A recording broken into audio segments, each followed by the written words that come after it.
Welcome to Russian History Retold,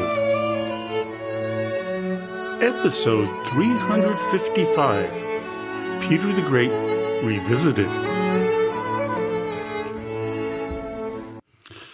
Last time, we took a look at the psychological issues revolving around Joseph Stalin. Today, we will revisit the life and times of Peter I, also known as Peter the Great. My primary sources are two books with the same apropos titles, Peter the Great, one by Lindsay Hughes and the other by Derek Wilson. Of course, as always, I will use my extensive library to verify any information I glean from these two works, which is something I do with every topic I've covered in this podcast. The reason I mention this is that one listener questioned my use of Simon Sebag Montefiore because of his stance on a controversial issue. I am very well aware of his positions that may influence his opinions, so I do always look at other sources for verification, regardless of who the author is. Pyotr Alexeyevich Romanov was born on June 6, 1672 in Moscow, as the son of Tsar Alexis and his second wife, Natalia Narishkina. His reign, first as Tsar and later in 1721 as Emperor, would last for 39 years and would fundamentally change Russia forever. So the question I hope to answer with today's episode is, what motivated Peter to force the shift away from Russia leaning towards the Oriental East to becoming a more Western Europeanized nation? Before we go any further, let's define Russia in 1672. It was the largest European country by far, but also the least densely populated nation.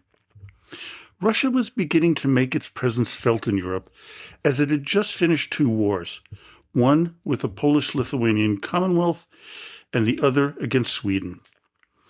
The war with the Commonwealth ended in 1667 and netted Russia the left bank of Ukraine, which is the land east of the river Dnieper. This will bring the ancient capital of the Rus, Kiev, under Russian control once again. There were additional threats to the Russian south from the Ottoman Empire and the Crimean Tatars, the last remnants of the Golden Horde. So, essentially, when Peter was born, there were three neighbors who threatened the sovereignty of Russia: Sweden, Poland, and Turkey. Also, most of Europe only saw Russia as a trading partner and not a country with which to make military or diplomatic alliances. It was under Tsar Alexis that the serf would become permanently bound to whoever their master was, as he abolished the time limit of owners recovering a fugitive serf. While we don't have exact figures for the number of serfs, the percentage of the 10 million inhabitants who were peasants was about 90, and the percentage of those who were serfs estimated at about 60%. So we can comfortably say that about 5.5 million people were serfs in 1672.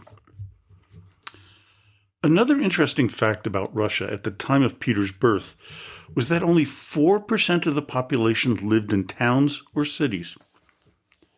According to Lindsay Hughes in her biography of Peter, quote, "The total male registered urban population in the 1670s has been estimated at just 185,000, which comprised merchants, artisans, and traders, all of whom had communal tax liabilities to the state." The country that Peter was born into would not be the same when he died 52 years later in 1725. Part of what created the man that Peter was to become was due to his growing up at the Izmailov estate and the education at the amusement palace, part of the Kremlin, where his three primary early tutors were Nikita Zotov, Patrick Gordon, and Paul Mencius. They would have a profound influence on the young boy. As he grew, Peter would surround himself with more and more able-bodied and able-minded people. This was an important trait that the future Tsar would utilize to further his agenda and protect himself from any outside threat, something that he saw with the Streltsy Rebellion in 1682. Peter would witness the murder of his uncle Ivan Narishkin and Artemon Matveyev, someone his mother had recalled from exile. Peter was a mere 9 years old when he saw the murders, which included another 40 people. Let's talk a bit about these three men and the other huge influence on Peter's life, his father, Tsar Alexis. Alexis wasn't the old-school Russian. He actually began many of the reforms and westernization programs that his son would take to during his reign. The myth of his being the ideal medieval Orthodox Russian ruler was perpetrated by Nicholas II when he dressed like Alexis during the celebration of 300 years of Romanov rule. It would be Alexis's tutor, Boris Morozov, a shrewd boyar open to Western ideas, who would guide the father of Peter and in a small way influence the future Tsar. As for Nikita Zotov, he would not only tutor Peter in his early days, but he would also become a significant role player in the all-joking, all-drunken synod of fools and jesters. Zotov was mockingly appointed Prince Pope of the synod. For those of you who don't remember, the group included many of Peter's closest friends, and its activities centered mostly around drinking and reveling. It would also mock the Russian Orthodox Church, which had actually made it very controversial, something that Peter actually loved. The second tutor I want to cover is Patrick Gordon, the Scotsman who would become a principal advisor and close friend of Tsar Peter the Great. He would begin his military service in Russia in 1665, but was greatly disillusioned by the corruption of the officials, and as he put it, that he was, quote, almost at wit's end with vexation. Still, his military service was exemplary, and he was promoted to lieutenant general in 1685. Gordon would advise Peter on a number of things, militarily, political, surprisingly, fireworks. He would also help Peter win his first military victory in 1696, when the Russian army took the fort at Azov, a place where they failed to capture the year before. It was Patrick Gordon who squashed the rebellion in Moscow while Peter was off on his great embassy. Now let's spend a few moments talking about the third tutor, Paul Mencius, also known as Pavel Gavrilovich Menzies. Also Scottish like Patrick Gordon, Paul was to be another close advisor and friend to the young Peter. He also had a close relationship with Kirill Narishkin, who, since 1671, was the Tsar's father-in-law, which allowed him to get close to Tsar Alexis. In 1682, after the Streltsy Revolt, through the power of coercion, deceit, and with the backing of the Streltsy, Peter's half-sister Sophia was able to force him to share the throne with his half-brother Ivan, who had serious physical and mental challenges. To further isolate him and his mother, Sophia had them banned to Preobrazhenskoye. But this wasn't a terrible thing, as Peter was able to focus on those things he enjoyed doing, like sailing. In order to learn how to navigate the British boat he found on the estate, he went looking for someone in the German quarters, where he met Andrew Vinius, a bibliophile who taught him Dutch. Peter would also befriend two Dutch carpenters, Franz Timmerman and Karsten Brandt. With these three, Peter studied arithmetic, geometry, and military sciences, which focused on fortifications. This would help him in future battles that would help reshape Russia. If there was one thing that defines Peter, is that he was always learning. While some historians and biographers of the man downplay the influence of the aforementioned advisors, I think it is a combination of Peter's innate curiosity and the manner by which he was taught. They were teachers who excited the curiosity in the future Tsar. Just like my professor of Russian history, Dr. Paul Avrich, inspired me some 50 years ago. So too did all the men and women surrounding him throughout his life. We see this through the number of times Peter and the Russian army were defeated in battle, only to come back and avenge those losses through reviewing the reasons for defeat and making the needed adjustments.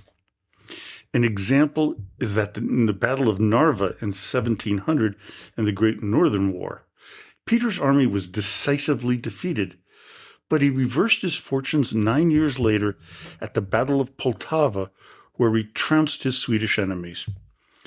Other examples include the Siege of Azov in 1695, which failed, but it was followed by the next siege the next year, which succeeded. There is a distinct pattern here. Initial failure, Azov, 1695, Narva, 1700, and Pruth, 1711. Then there's rapid adaptation, military reform, navy building, and strategic patience.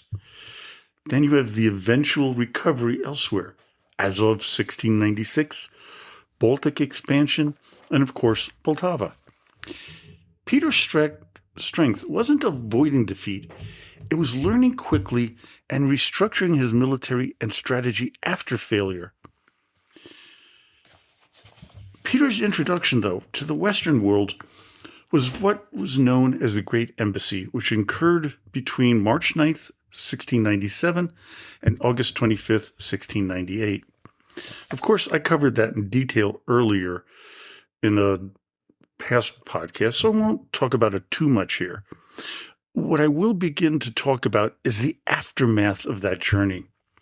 Here's what Derek Wilson says about the trip. Quote, "The most important outcome of the Great Embassy was Russia's emergence as a leading member of the European Diplomatic Club. Several foreign courts now had first-hand experience of the Tsar and his people, and those he did not visit heard colorful stories about him on the international grapevine. Undoubtedly, many observers failed to grasp the significance of the fact that this bizarre ruler had turned his gaze westwards. They still thought of him as an exotic Oriental, on a par with the Sultan of Turkey and the warrior princes of Tartary. The events of the next few years would oblige them to revise their estimate." Now we move on to one of the most momentous events in Peter's life, the Battle of Poltava. Fought on July 8, 1709, the fate of Russia lay in the outcome.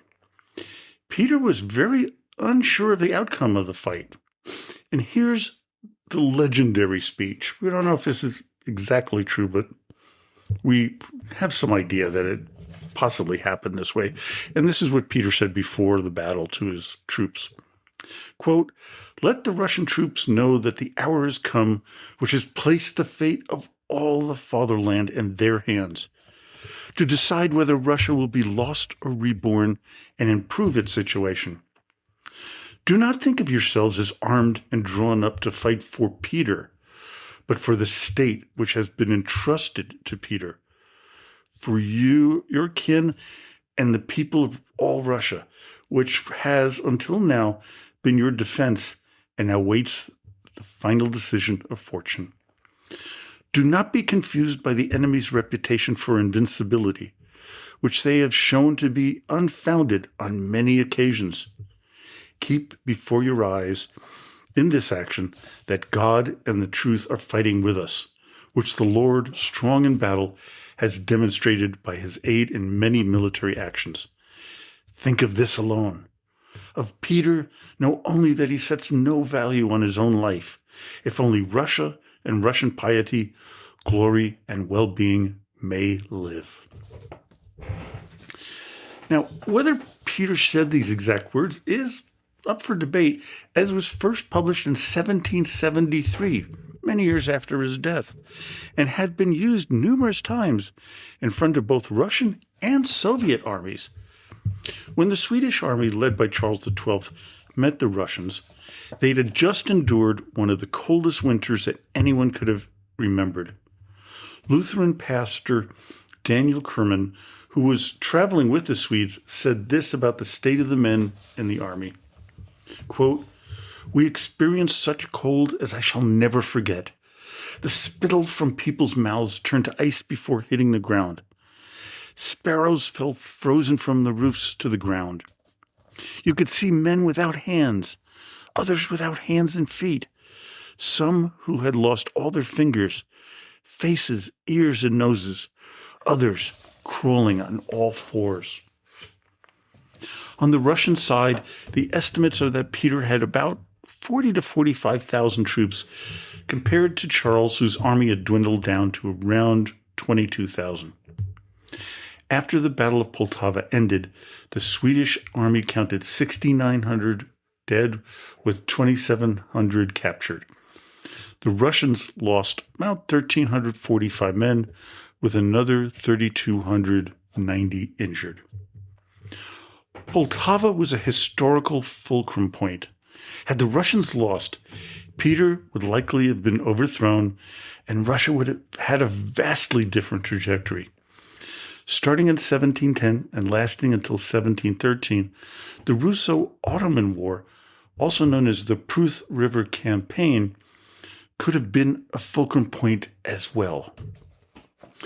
On July 9, 1711, Russian forces numbering 38,000 faced off again against a combined Turkish and Tatar force of 130,000 near the River Pruth. It could have been the end of Peter and the Russian army, as they were out of food, water, ammunition, and were completely surrounded. Stunningly, with the odds on their side, the Turks, led by the Grand Vizier, allowed the Russians and Peter to leave untouched, much to the chagrin of the Swedish Emperor Charles XII, who was nearby. Had the Ottoman Empire's army decided to fight on, they would have either killed Peter or taken him hostage. Either would have changed the history and trajectory of Russia.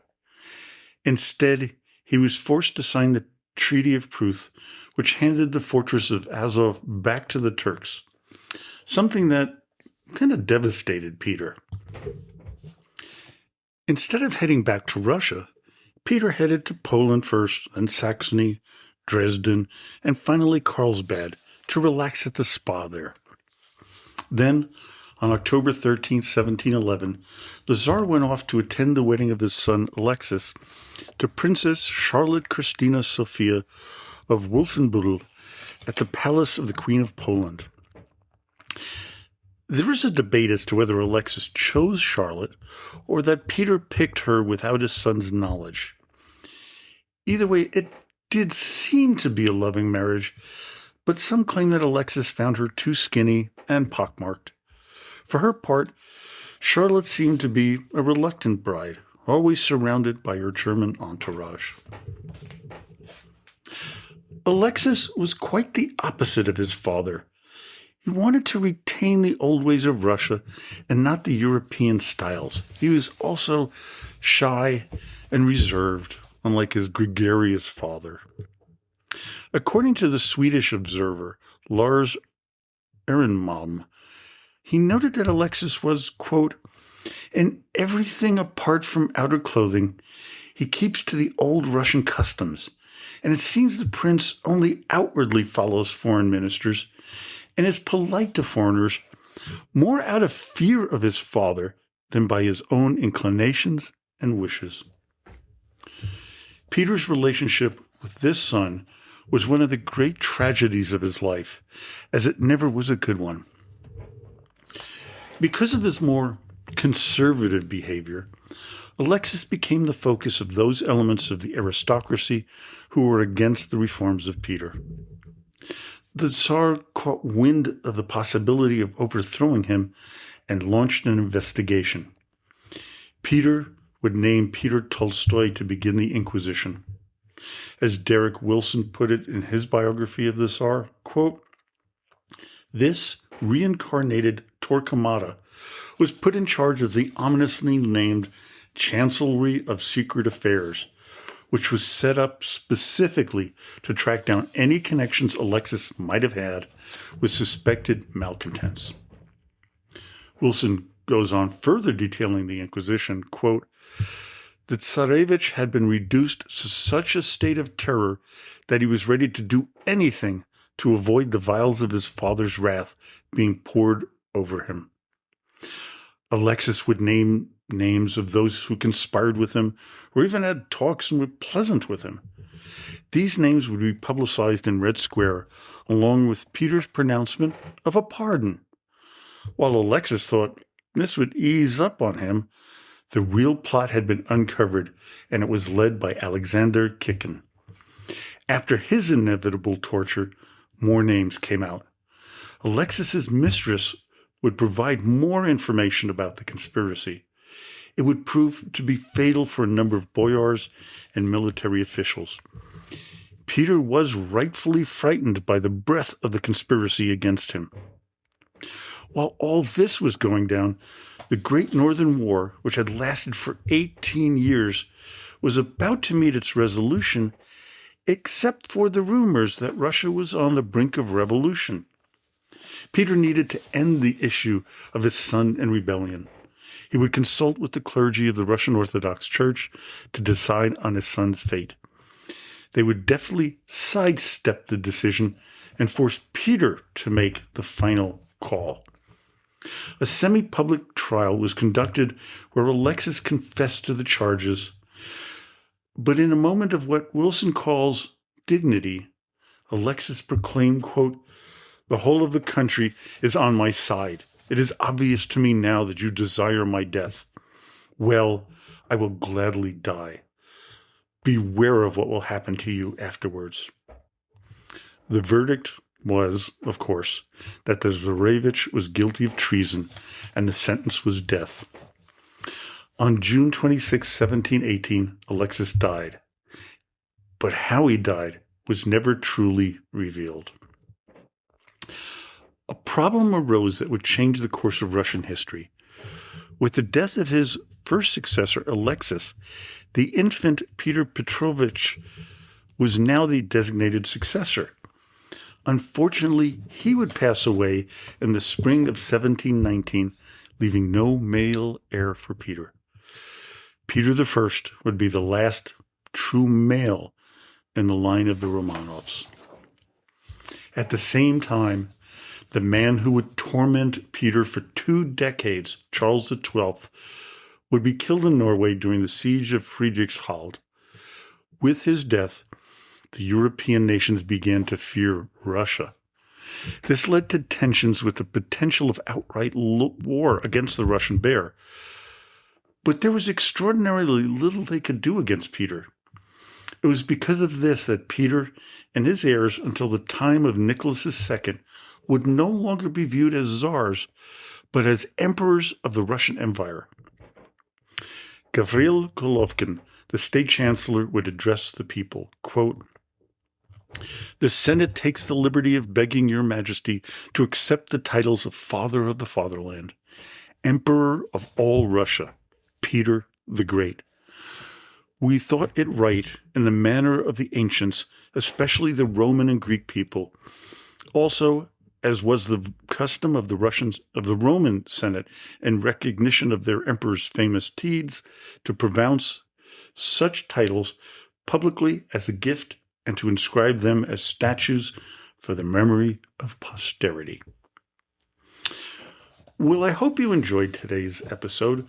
Join me next time when we take a break from the Revisitation series to share an interview I did with the former ambassador to Denmark, James P. Kane, who has written a spy novel that includes a secret that the Russians, and in particular Vladimir Putin, wants ever so desperately. The name of the book is Reign of Secrets. It was actually one of the most favorite Russian author interviews I've ever done. So, until next time, до свидания и спасибо за внимание.